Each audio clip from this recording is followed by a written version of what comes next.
எல்லாருக்கும் வணக்கம். ஹோப் நீங்கள் எல்லோரும் நல்லா இருப்பீங்க நானும் நம்புகிறேன். ஸோ வந்து இன்றைக்கி வந்து இந்த மாதிரி ஒரு கெட்டப் வந்துருக்கீங்க. இனிமேல் வந்து ஸ்டோரி சொல்லும்போது இந்த கெட்டப்பில் தான் வருங்க. ஸோ வந்து இந்த கெட்டப் எப்படி இருக்க மாட்டாமல் கமெண்ட்லாம் சொல்லுங்கள்.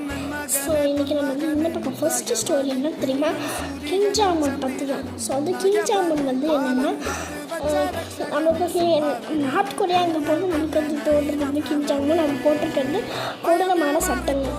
அதாவது மக்களுக்கு வந்து ஹேர் ஸ்டைல் அந்த மாதிரி நிறைய உள்ள விஷயங்கள் வந்து கவர்மெண்ட் தான் டிசைட் பண்ணும். நார்மலாக இப்போ நம்ம ஒரு முடி வெட்டுறோம்னா அதுக்கு வந்து கவர்மெண்ட் சொல்லப்பட்ட ஹேர் ஸ்டைல் தான் நம்ம வந்து போடணும்.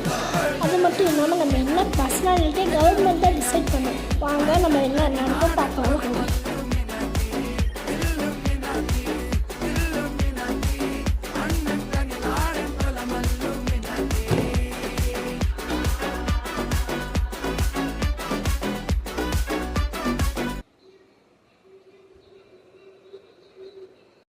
ஸோ நம்ம வீடியோக்குள்ளே வந்துட்டு இன்றைக்கி நம்ம பார்க்க போனால் கிங் ஜாமுன் போடுறதுக்கு கூட ஒரு மலை சட்டங்கள் தான் பண்ண போகிறோம்.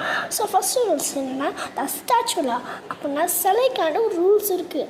அந்த நாட்டு மக்களுக்கும் இருக்கிற ரூல்ஸ் இல்லாமல் சிலைக்கு ஒரு சில ரூல்ஸ் எல்லாம் இருக்குது. அது என்னென்னா, இப்போ வந்து நீங்கள் வந்து சிலை இருக்குல்ல, சிலைக்கு வந்து நீங்கள் வந்து போயிட்டுருக்கீங்க, ஒரு காரில் பைக்கில் போயிட்டுருக்கீங்க. காரில் போகும்போது ரொம்ப ஸ்லோவாக போகணும், பைக்கில் போகும்போது ரொம்ப ஸ்லோவாக போகணும்.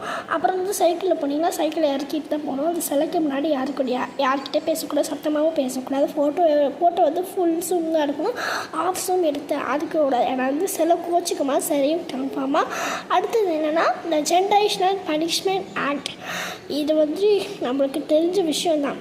இப்போ க்ரைமில் மாற்றவங்க ஒருத்தராக இருந்தாலும் அவங்களோட சார்ந்தப்பட்ட குடும்பம் இருக்காங்களே, பாட்டி தாத்தா அப்புறம் அத்தை மாமா, இவங்களால யார் வயசுக்கு பார்த்து குழந்தைங்க வயசு உள்ள கலைஞங்க அதெல்லாம் பார்க்காம வந்து என்ன பண்ணிவிடுவாங்களோ ஜெயிலில் போட்டுருவாங்க. ஸோ வந்து அவங்க வந்து வாழ்நாள் முழுவதும் அந்த கேம்பில் தான், அந்த லேபர் கேம்பில் தான் போகலாம். அது அந்த சிறை தண்டனையாக கூட இருக்கலாம், இல்லாட்டி மரண தண்டனையாக கூட இருக்கலாம்.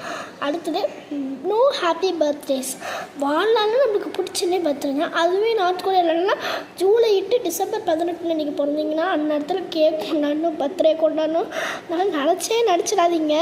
ஏன்னா அந்த குறிப்பிட்ட டேட்டில் தான் அவங்க கிம்மோட நைனாவும் இப்போ இருக்கிற கிம்மோட நைனாவும் அவங்க நைனாவோட நைனாவும் மண்டையை போட்டு மறைந்து தினமும். அதனால் அந்த நாடே சோகமாக இருக்கணுமா, சொல்றதுக்கு எல்லாருமே சோகமாக இருக்கணும். சோகத்தில் இருக்கிற செலிப்ரேஷனில் பெரிய லிட்டரே போட்டாங்க. அதனால் நீங்கள் செலிப்ரேட் பண்ண வேண்டாம் அப்படி. லாஸ்ட்டு சட்டம், இந்த சட்டத்தை தான் நம்மளுக்கு தெரிஞ்சிருக்கும். கவர்மெண்ட் கண்ட்ரோலில் இருக்க 3 சேனல் தான் போடும். அதுவே கிங் ஜாமுன் மூஞ்சி தான் வந்துட்டுருக்கோம். இதெல்லாம் நம்மளது காலை மாலைன்னு முதுகு செஞ்சாலும் கவர்மெண்ட் போட்ட சேனல் தான் நம்ம பார்க்கணும்.